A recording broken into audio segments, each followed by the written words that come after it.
Hello viewers, मैं astrologer doctor Shifali आज श्री शिव पुराण का द्वादश अध्याय का और उसके श्लोक और उसके अर्थ का पठन करूंगी। आज किसी वजह से मैं ये जो अध्याय है थोड़ा लेट बनाई हूँ और आज लेट अपलोड कर रही हूँ। इसके लिए मैं क्षमा प्रार्थी हूँ।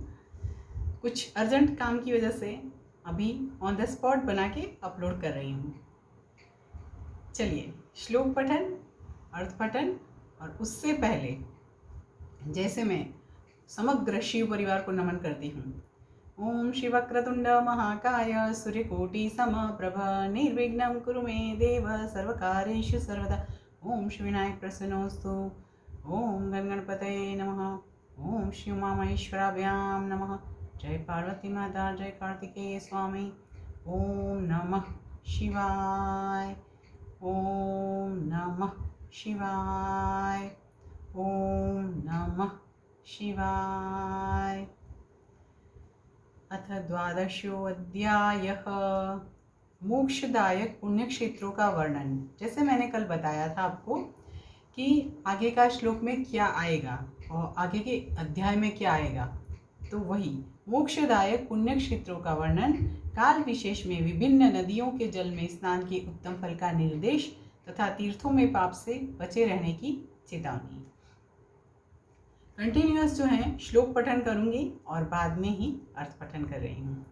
सूत उवाच शृणुध्वमृषयः प्राज्ञः शिवक्षेत्रं विमुक्तिदं तदागमांस्ततो वक्ष्ये लोकरक्षार्थमेव हि 50 कोटिविस्तीर्णा सशैलवनकानना शिवाज्ञया हि पृथिवी लोकं धृत्वा च तिष्ठति तत्र तत्र शिवक्षेत्रं तत्र तत्र निवासिनां मोक्षार्थं कृपया देव क्षेत्रं कल्पितवान् प्रभु परिग्रहादृशीणां च देवानां च परिग्रहात् स्वयंभूतान्यथान्यानि लोकरक्षार्थमेव हि तीर्थे क्षेत्रे सदा कार्यं स्नानदानजपादिकम् अन्यथा रोगदारिद्र्यमुखद्वाद्याप्नुयान्नरः अथास्मिन् भारते वर्षे प्राप्नोति मरणं नरः स्वयंभूस्थानवासेन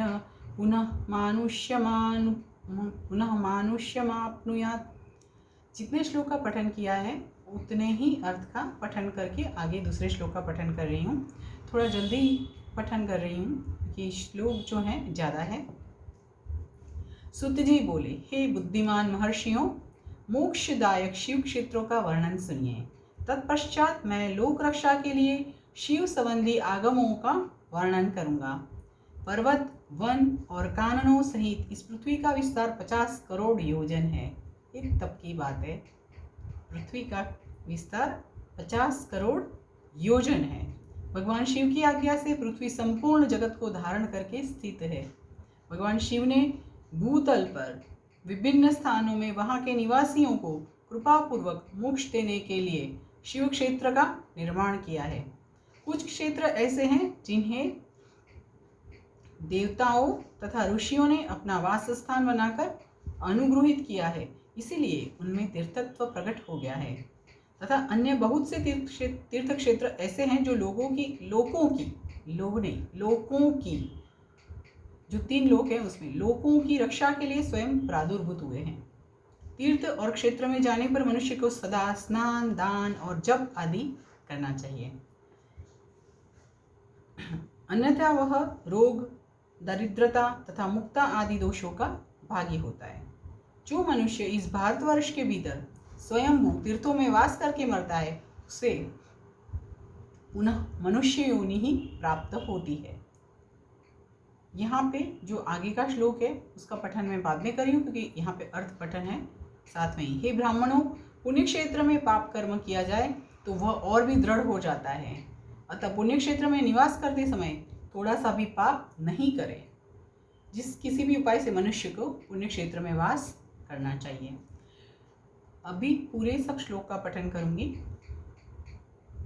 क्षेत्रे पापस्य करणं दृढ़ं भवति भूसुराः पुण्यक्षेत्रे निवासे हि पापमण्वपि नाचरेत् येन केनाप्युपायेन पुण्यक्षेत्रे वसेन्नरः सिन्धोः शतनदीतीरे सन्ति क्षेत्राण्यनेकश सरस्वती नदी पुण्या प्रोक्ता षष्ठीमुखा तथा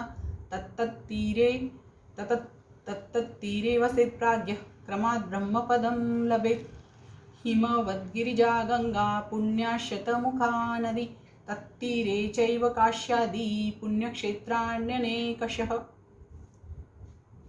तत्र तीरं प्रशस्तं हि मृगे मृगबृहस्पतौ शोणभद्रो दशमुखः पुण्यो अभीष्टफलप्रदः तत्र स्नानोपवासेन पदं वैनायकं लभेत् चतुर्विंशमुखा पुण्या नर्मदा च महानदी तस्यां स्नानेन वासेन पदं वैष्णवमाप्नुयात् तमसा द्वादशमुखा रेवादशमुखा नदी गोदावरी महापुण्या ब्रह्मगोवर्धनाशिनी एकविंशमुखा प्रोक्ता रुद्रलोकप्रदायिनी कृष्णावेणी पुण्यनदी सर्वपापक्षयावः साष्टादशमुखा प्रोक्ता विष्णुलोकप्रदायिनी तुंगभद्रादशमुखा ब्रह्मलोकप्रदायिनी सुवर्णमुखरी पुण्या प्रोक्ता नवमुखा तथा तत्रैव सुप्रजायन्ते ब्रह्मलोकच्युतास्तथा सरस्वती च पंपा च कन्या श्वेतनदी शुभा एतासां तीरवासेन इन्द्रलोकमवाप्नुयात् सह्याद्रीजा महापुण्या कावेरीति महानदी।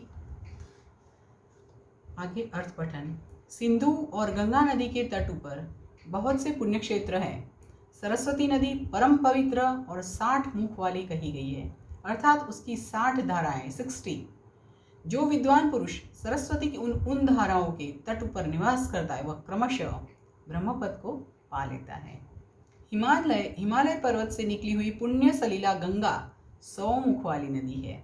उसके तट पर काशी आदि अनेक पुण्य क्षेत्र हैं। वहाँ मकर राशि के सूर्य होने पर गंगा की तटभूमि पहले से भी अधिक प्रशस्त एवं पुण्यदायक हो जाती है। शोणभद्रा नदी की 10 धाराएं हैं।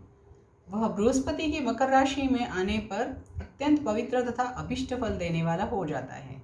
उस समय वहां स्नान और उपवास करने से विनायक पद की प्राप्ति हो जाती है। अलग अलग नदी का क्या महत्व है, किन दिन में ज़्यादा महत्व है, ये यहाँ पे समझाया गया है। पुण्य सलीला महानदी नर्मदा के 24 मुख है स्रोत। उसमें स्नान तथा उसके तट पर निवास करने से मनुष्य को वैष्णव पद की प्राप्ति होती है। तमसा नदी के 12 तथा रेवा के 10 मुख है। परम पुण्यमयी गोदावरी के 21 मुख बताए गए हैं। वह ब्रह्म हत्या तथा गोवध के पाप का भी नाश करने वाली एवं रुद्रलोक देने वाली है। कृष्णवेणी नदी का जल बड़ा पवित्र है। वह नदी समस्त पापों का नाश करने वाली है। उसके 18 मुख बताए गए हैं तथा वह विष्णु लोक प्रदान करने वाली है। तुंगभद्रा के 10 मुख है, वह ब्रह्मलोक देने वाली है। पुण्य सलीला सुवर्ण मुखरी के 9 मुख कहे गए हैं। ब्रह्मलोक से लौटे हुए जीव उसी के तट पर जन्म लेते हैं। सरस्वती, पंपा, कन्याकुमारी तथा शुभ कारक श्वेत नदी ये सभी पुण्य क्षेत्र हैं।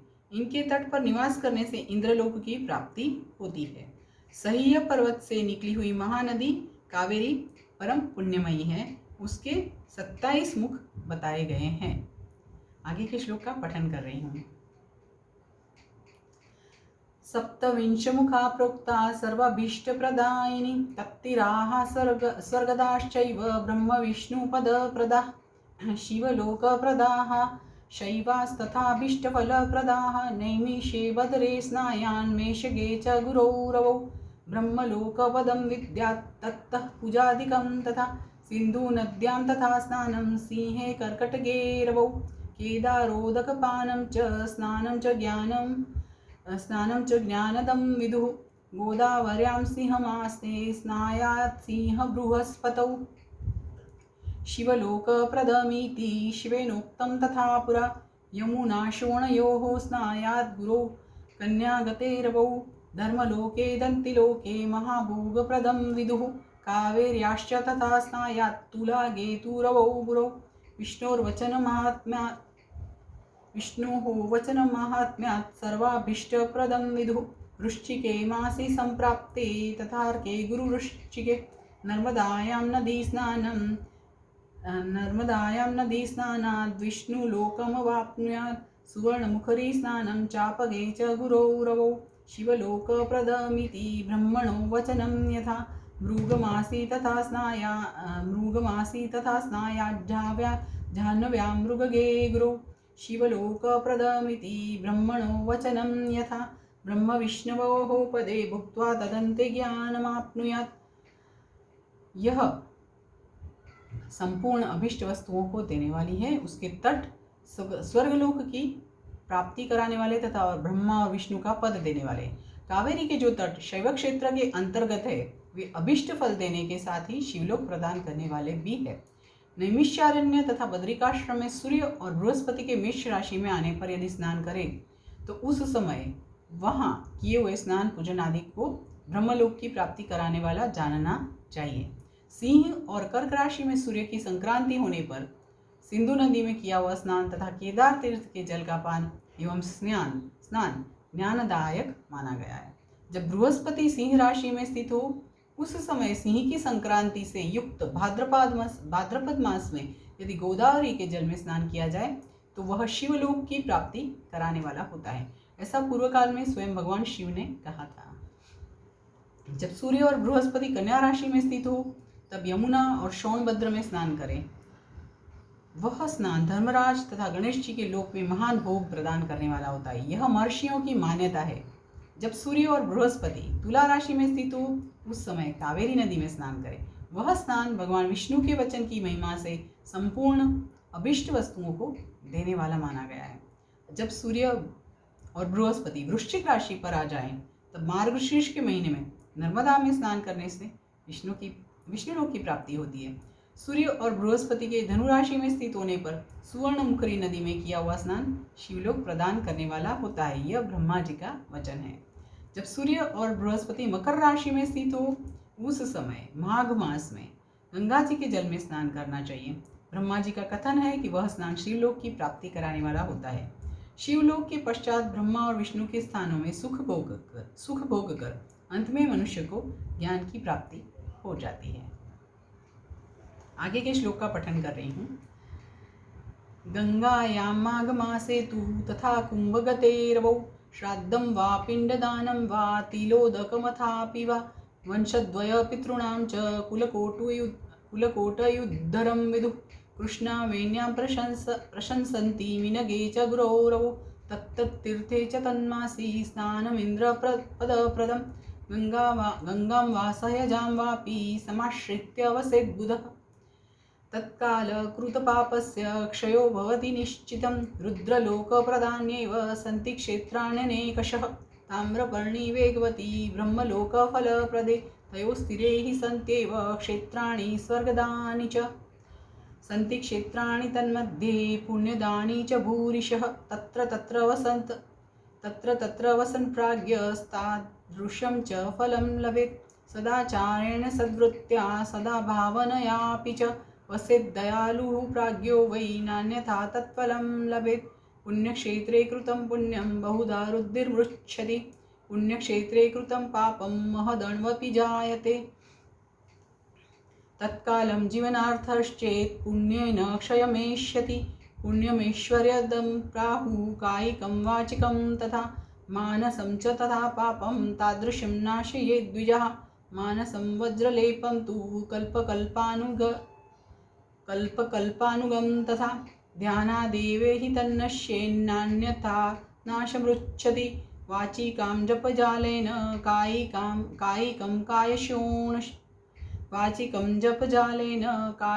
कायशोषणात् दानात् धनकृतं नश्येन्नान्यथा कल्पकोटिभिः क्वचित् पापेन पुण्यं च वृद्धिपूर्वेण नश्यति।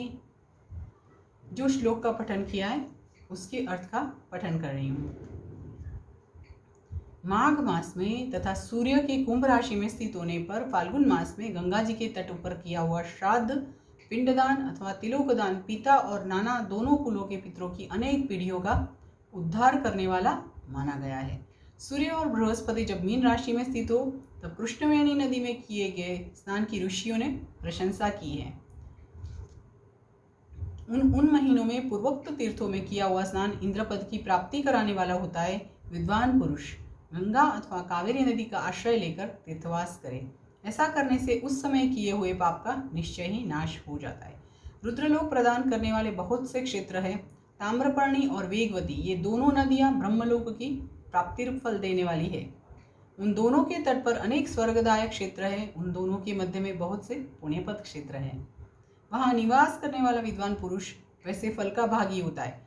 सदाचार, उत्तम वृत्ति तथा सद्भावना के साथ मन में दया भाव रखते हुए विद्वान पुरुष को तीर्थ में निवास करना चाहिए, अन्यथा उसका फल नहीं मिलता।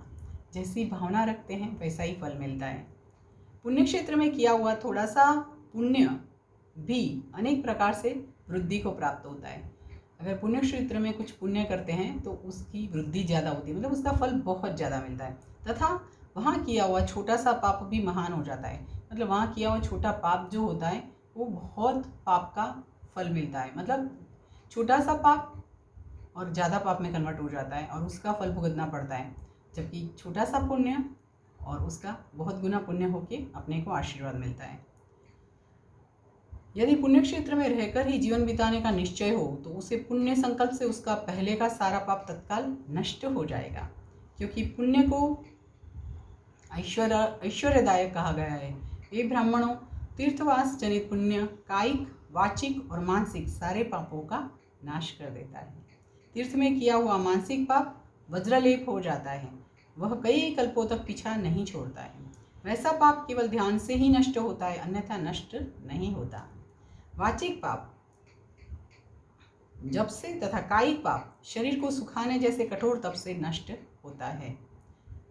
धनोपार्जन में हुए पाप दान से नष्ट होते हैं, अन्यथा करोड़ों कल्पों में भी उनका नाश नहीं होता है। जब व्यक्ति खुद जो धन कमाने में जो भी कार्य गलत करता है, झूठ बोलता है, गलत तरीके से कमाता है, वो सब जो पाप है वो दान से नष्ट होते हैं, अन्यथा करोड़ों कल्पों में भी उसका नाश नहीं होता है। कभी कभी अतिशय मात्रा में बड़े पापों से पुण्य भी नष्ट हो जाते हैं। पाप अगर ज़्यादा बढ़ जाते हैं तो पुण्य का फल अपने को नहीं दिखाई देता है। मतलब हमेशा कर्म जो करे पुण्यदायी कर्म करें। अगर गलती से भी पाप कर्म हो गया है तो पुण्यदायी कर्म की वजह से वो पाप कर्म नष्ट हो जाएगा। परंतु अगर पाप ज़्यादा बढ़ गए हैं तो पुण्य कर्म का फल कभी दिखेगा नहीं। पुण्य और पाप दोनों का बीजांश, वृद्धियांश और भोगांश होता है। बीजांशश्चैव वृद्ध्यंशो भोगांशः पुण्य पापयोः ज्ञाननाश्यो हि बीजांशो वृद्धिरुक्त प्रकारतः भोगांशो भोगनाश्यस्तु नान्यथा पुण्यकोटिभिः बीजप्ररोहे नष्टे तु शेषो भोगाय कल्पते देवानां पूजया चैव ब्राह्मणानां च दानतः तपोदिक्याच्च कालेन भोगः सह्यो भ्रमेन्द्रुणां तस्मात् पापं कृत्वैव वस्तव्यं सुखमिच्छता। यहाँ पे द्वादश अध्याय परिपूर्ण हो रहा है। जितने श्लोक पढ़े हैं उसके अर्थ का पठन करूंगी। बीजांश का नाश ज्ञान से, वृद्धियांश का ऊपर लिखे प्रकार से तथा भोगांश का नाश भोगने से होता है। अन्य किसी प्रकार से करोड़ों पुण्य करके भी पाप के भोगांश नहीं मिट सकते। इसीलिए हमेशा कभी कभी जब मुझे लोग मिलते हैं, जब हॉरोस्कोप दिखाते हैं और पूछते हैं कि ऐसा तो मैंने क्या किया है कि जो अभी तक मुझे तकलीफ ही तकलीफ है, परंतु छोटा सा भी जो पाप है वो बहुत गुना अधिक गुना फल देता है। इसीलिए कर्म जो हैं अच्छे किया करें और ट्राई करें कि हमेशा सत्कर्म किए जाएं, करे जाएं और करते रहें। अन्य किसी प्रकार से करोड़ों पुण्य करके भी पाप के भोगांश नहीं मिट सकते। यही वाक्य के लिए मैंने आपको ये बीच में समझाया है। पाप बीज के अंकुरित हो जाने पर, उसका अंश नष्ट होने पर भी शेष पाप भोगना ही पड़ता है। देवताओं की पूजा, ब्राह्मणों को दान तथा अधिक तप करने से समय पाकर पाप भोग मनुष्यों के सहने योग्य हो जाते हैं। इसीलिए सुख चाहने वाले व्यक्ति को पापों से बचकर ही तीर्थवास करना चाहिए। यहाँ पे कभी कभी मुझे लोग पूछते हैं, मेरे क्लाइंट्स मुझे पूछते हैं कि जो हॉरोस्कोप में है वो आया कहाँ से। दूसरा प्रश्न ये होता है कि अगर किस्मत में लिखा है तो हमको करना ही पड़ता है, पर उसका जवाब यहाँ पे मिल रहा है। आया पिछले जन्म के कर्मों से, और जो भोगना पड़ता है उसमें देवताओं की पूजा, ब्राह्मणों का दान तथा अधिक तप करने से समय पाकर पाप भोग मनुष्यों के सहने योग्य हो जाते हैं। मतलब जो तकलीफ आपकी है, जो आप सहन नहीं कर पाते हो, जो तकलीफ से आप तकलीफ और विचलित रहते हो, ठीक है, वो देवताओं की पूजा, ब्राह्मणों को दान तथा अधिक अधिक जो तप करेंगे उससे सहने योग्य हो जाएगा। और यही हमेशा मैं अपने क्लाइंट्स को कहते आई हूँ, जो यहाँ पे शुद्ध वाक्य में लिखा हुआ है। कोई भी चीज़ हमने किया है तो कर्म का फल भुगतना पड़ता है, वो हमेशा से कहती आई हूँ। पर उसको कम करने के लिए अपने को खुद को ही पूजा पाठ मंत्र ये करना पड़ता है। इसीलिए सुख चाहने वाले व्यक्ति को पापों से बचकर ही तीर्थवास करना चाहिए। यहाँ पे द्वादश अध्याय संपूर्ण हुआ है, परिपूर्ण हुआ है। इति श्री शिव महापुराणे प्रथमायां विद्येश्वर संहितायां शिव क्षेत्र वर्णनम नाम द्वादशो अध्यायः। इस प्रकार श्री शिव महापुराण के अंतर्गत प्रथम विद्येश्वर संहिता में शिव क्षेत्र का वर्णन नामक 12वां अध्याय पूर्ण हुआ। आज के लिए इतना ही। जैसे श्री शिव परिवार को नमन करती हूँ वैसे ही ओम नमः शिवाय, ओम नमः शिवाय, ओम नमः शिवाय।